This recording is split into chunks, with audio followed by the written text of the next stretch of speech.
Caller Steve thinks taxing the rich is loony. Check it out. Leave your comments, ding the bell, share it with your friends, and subscribe to our channel. In Milwaukee, Wisconsin, Steve, it says here you disagree with me and that I'm a lunatic. So you go to the front of the line. Please, let's be specific and have a rational conversation here. What specifically did I say that you think is loony?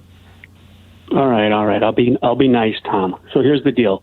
I typically don't dial into your station, but I've been finding you, and I've been enjoying listening. But I will tell you, everything that you talked about in your rant this morning, every single thing you mentioned in your opening dialogue in your rant, is completely off base. Let's talk about the 91% tax rate on the wealthy and the rich. Okay, first of all, you know that is not possible. You know for an absolute fact that if you were to do that, you would increase poverty in this country at rates we've never even seen. Okay, the reality is, if those tax rates were real at one time, okay, real, and you're talking to somebody that was a Democrat, lifelong, entire life, okay? You're talking to somebody that was so poor growing up. We used to go to Kentucky Fried Chicken and lick other people's fingers, all right? The reality is, I know what it's like to be on welfare. We were on welfare, all right? We had our lights shut off. I did all of that. And if it wasn't for some wealthy people, I would have never been given a chance. So your 91% is delusional, okay? Should some of the wealthy pay more? Okay, Steve, let's just take that for a minute. I gave you all the space you wanted, and yeah, I grew up in similar circumstances. We used to we called it the cheese store. We would go to the surplus food store that Lansing had. So I'm familiar. Yes, there was a 91% income tax. It was imposed by Franklin Roosevelt either in the late 1930s or early 1940s. It had been earlier imposed by Woodrow Wilson to pay for World War I. It got blown up by Warren Harding in 1920 when he dropped it from 91% down to 25%. Franklin Roosevelt raised it back up to 91%. It was 91% throughout the last half of the FDR presidency, through the entirety of the Truman presidency, through the entirety of Republican Eisenhower presidency, and Dwight Eisenhower and Richard Nixon both repeatedly defended it. You can look this up. It was 91% throughout the Kennedy presidency. Lyndon Johnson in 1967 dropped it down to 74%. And it stood there until the second year of Reagan's presidency, or the end of the first year of Reagan's presidency, when he dropped it down to 50%, and then 2 years later dropped it down to 25%.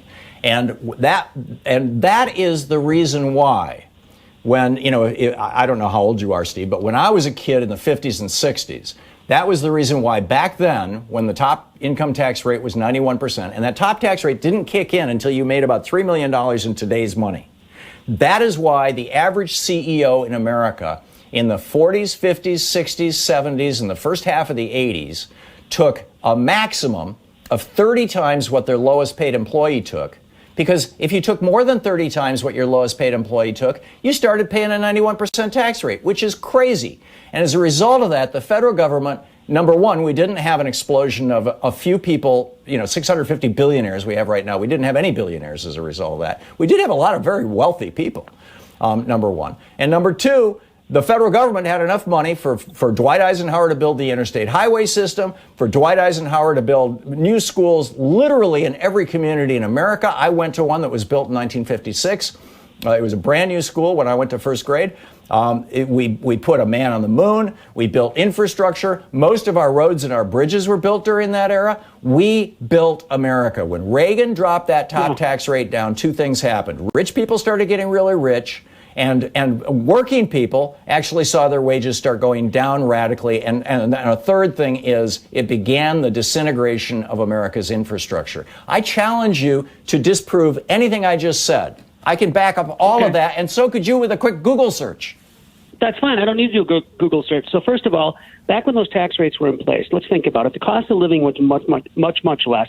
Today, would we have Elon Musk? Would Elon Musk be in place where he is today, doing some of the wonderful things that he's doing, if he had a 91% tax rate? The answer is no, he would not. Yes. And you want to talk about the yes. Let me straighten no, Steve, hang on just a second. Let's just differentiate. Hang on just a second, Steve. Please, let's just be rational here. You're mixing up apples and oranges. I'm not, back in the 60s and let me just make a point, please, and to your point, right. please. Go ahead. Elon Musk, back in the 60s and 70s and 80s, the Rockefeller family was still worth hundreds of millions of dollars. People were today. still, the Ford family still owned hundreds of millions of dollars, probably in today's money, billions of dollars in the Ford Motor Company. But the CEO of the Ford Motor Company, Henry Ford Jr. or whatever, Edsel Ford, never took a salary more than $1 million because he didn't want to pay a top tax rate. Elon Musk would still be a billionaire today because of his assets. His stock would still be worth billions.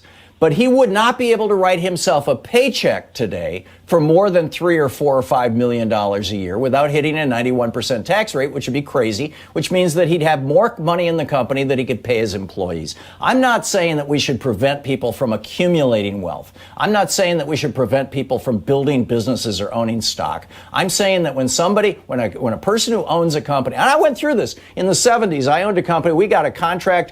We had an herbal tea company, and one year we had a contract that made us a pile of money. We had 18 employees.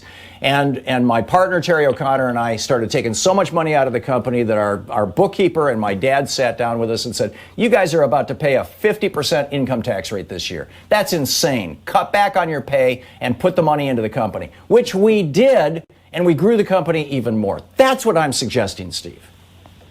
Well, first of all, I get what you're suggesting, but it will not work, and it's going to be detrimental. First of all, it'll never happen because even your own Democratic Party that you're in love with, the progressives, as far left as you go, they won't even agree with it. You talk to some of the wealthiest people on this earth are Democrats. They're Democrats. Warren Buffett, Democrat. Oprah Winfrey, Democrat. LeBron James, Democrat. I can go on and on and on. I'm talking about. You claim in your rant that the Republicans, and by the way, you're talking to a guy that grew up his entire life as a Democrat. My family, my mother and father, our stepfather, because I grew up, I would have made the top 10 episodes of the Jerry Springer Show. So Steve, I went door to door for Barry Goldwater. I mean, in '64. Let's leave the biography aside and argue the facts here, so we can have an enlightening conversation for our listeners. We'll argue the facts, and I'm not arguing the facts because I want to argue with you. I'm arguing the facts so that your listeners, they don't buy into the baloney, all right? So the reality is taxing wealthy people this is history. Okay. I don't care about history. You're bringing it up as history. If you go back and listen to the tape on what you said, you're advocating for that stuff to happen again, is what you're advocating. Yes. You're advocating to get rid of the Supreme Court in some way or change it. No, I'm not. We're talking about taxes right now, Steve. And during the decades of the 50s, 60s, and 70s, that 30-year period, we averaged 3.2%, I believe, as I recall, 3.2% GDP per year, average over each one of those 3 decades, which was the greatest growth in the history of the United States. It all came crashing down when Reagan dropped that top tax rate. Okay, so here's my question.